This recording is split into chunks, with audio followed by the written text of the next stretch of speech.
Je vous remercie.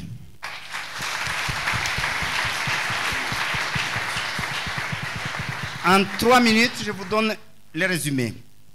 Abatumvise bimwe navuze mu gifaransa, aya magambo niyo ncamake ngiye kubabwira. Ijambo rya mbere nuko uyu munsi twibuka abacu badusize, bazize uko basa, bazize uko Imana yabaremye. En fait bari abantu bapfuye urupfu rwacu, bapfuye aho twogapfuye, babishaho bokatwishe, baradupfiriye, bazize urupfu rwacu. Ntacyaha bakoze, bazize ko dusa, bazize uko dusa. Iyo bavuze impunzi, ikintu cyambere dutekereza n'umuntu n'umunyantege nke. Impunzi n'umuntu wasize igihugu cye, wasize ibintu byose, wagiye gushaka aho yorengera ubuzima gusa. Kumwica rero ubu mukuyeho kakandu kamwe yarasigaranye, yahunganye ubuzima. Icyakabiri bavuze inkambi y'umuryango w'abibumbye wa Nations Unies, ubutekereza ko ari abantu bakomeye babanyembaraga, kandi koko barazigira, bafite imbaraga no kuri leta, ariko nukwibeshya. Nuwambanjije yabivuze, kubategaho ubuzima nukubutanga. Kuko ikibazo cyacu cyatangiriye muko dusa, muko twaremye. Ikibigaragaza nuko inkambi yonyine ya Gatumba yari mu bice bibiri, igice kimwe gisakaje ibisukwabyo, ikindi gisakaje ibisukwabyo.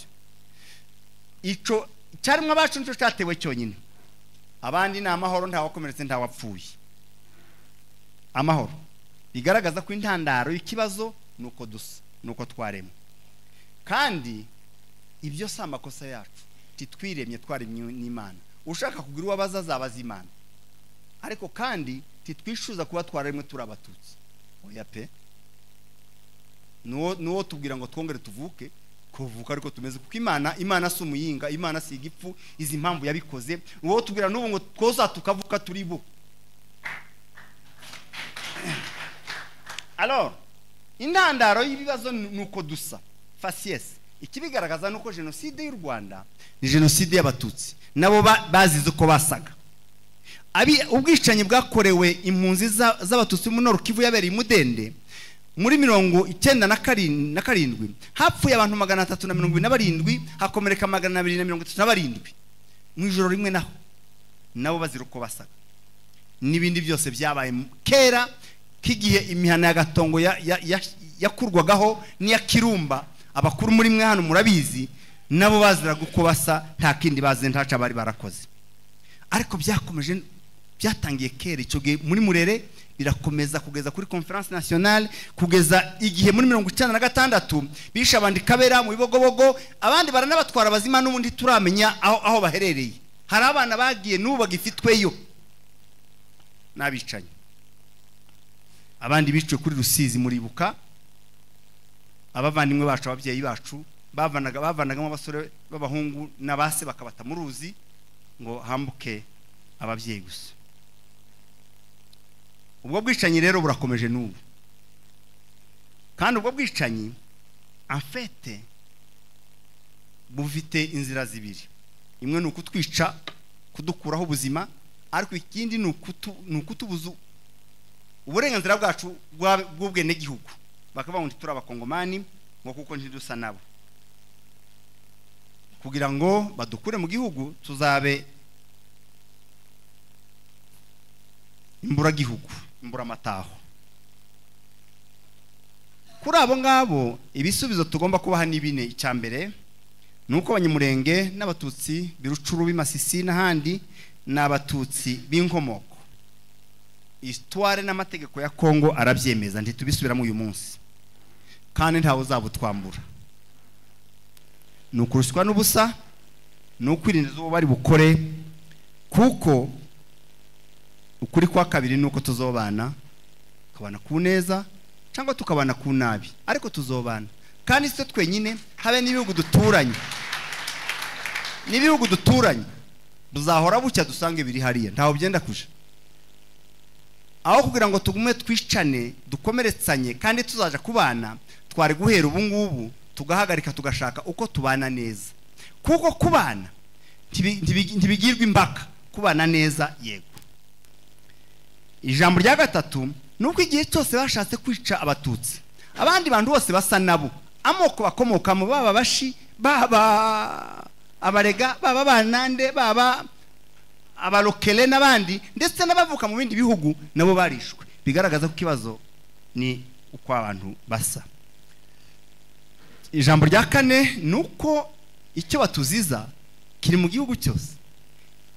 Dufite ibihugu 9 bigose Kongo. Muri ibyo bihugu byose hari amoko ari impande zose, impande zombi. Duhereye hano ikibazo s'abahutu n'abatutsi gusa. Ikibazo s'abatutsi n'abanyamurenge gusa. Ikibazo nuko banande hano bavukana n'abakonjo bari muri Uganda ariko bo nta kibazo bafite. Wazamuka haruguru muri Ituri hari abahema n'abahima, hari abandi bitwa ngo ni abalu baba hakurya no hakuno, balubara baba muri Ituri bakaba no muri Uganda, bakakwana balogo n'abazande bakaba muri Hotwele, abandi bakaba muri Sud Sudan, Sudan y'Epfo. Uko niko bimeze abangwandi muri Congo, muri Equateur no muri Central Africa, ababemba muri Katanga no muri Zambia, abakarunda muri Katanga no muri Bandundu, ariko bakaba no muri Angola. Igihugu cyose niko kimeze, bavuga imvuga imwe, bafite umuco umwe, kandi hari abagira umwami umwe, ariko hose nta nahamwe haraba ikibazo, ntabo barabiziza.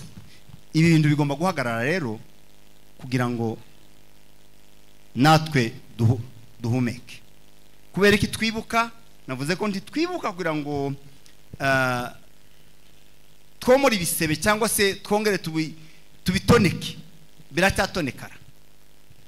Ntitwibuka kugira ngo dusabe abantu vengeance, se niki harya kwihorera, sibyo. Ariko kwibuka uko niko guhesha abacu agaciro, kuba honore, nukubavugaho, kubavuga ibigwi, kuko ntibazize ibyaha bakoze. Kandi kwibuka nukurwanya kwibagirwa, kuko kwibagirwa gutera ibintu kongera kuba, kandi twe tuvuga ngo ibintu bikongere kubaho. Kwibuka nugira ngo duhore twibutsa ko dukeneye ubutabera, kandi ntizoceceka kuvugira Siyoni kugeza umuseke utamitse.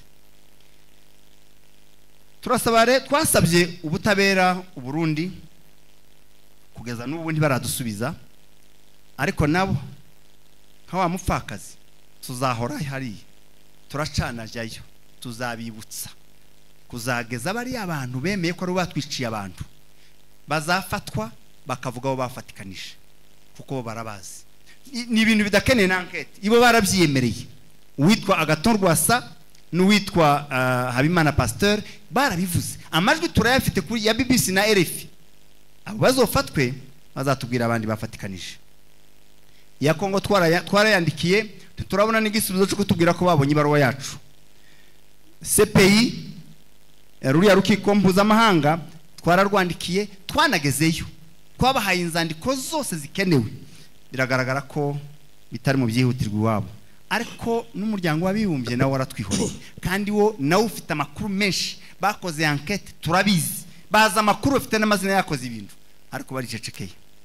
Niyo mpamvu rero mvuga ngo igisubizo kizaturuka ahantu hatatu. Leta ya Kongo nitubona ubutegetsi bwemera ko abatutsi ari abakongomani 100%, bidasubirwaho kandi bafite amadurwa nk'ay'abandi bose, ibyo bintu bizoba bitangiye gutanga igisubizo, kandi bizakora na enquête. Ababikoze barahari, barambutse inkoro yabo yaragaragaye mu gitondo, bavuye muri Kongo basura muri Kongo, nta banga rihari, babishatse bo bimenye. Cya kabiri nuko amahanga nayo tuzakomeza kuyabwira, nimba agira isoni akigira na zamiri, azogeraho agira icyo akora. Hagati aho mu gihe tukiraho nukubwira abanyamurenge mu mukomere, ariko nukubwira abatutsi bose ko kubaho kwacu ni maboko yacu, nukwirwanaho kuzageza leta yemeye kudufata nk'abandi banyekongo, ikaduha amadurwa dusangiye, natwe tukaba mu bwisanzure. Mu gihe bitaraba, ibi mvuze nibyo byatumye CNDP ivuka, nibyo byatumye M23 ivuka, nibyo byatumye twirwaneho ivuka. kuri ubwo rero ntibigomba guhagarara kugeza tubonye igisubizo. Ariko ubu noneho hari abandi banyekongo nabo bumvise ko baremerewe n'ibyo, bumva nabo twofatikanya kurwanya ikibi, mureke dufatikanye tukirandurana imizi, nibwo buryo bwonyine dushobora kuzabaho. Murakoze cyane, Imana ibahe umugisha.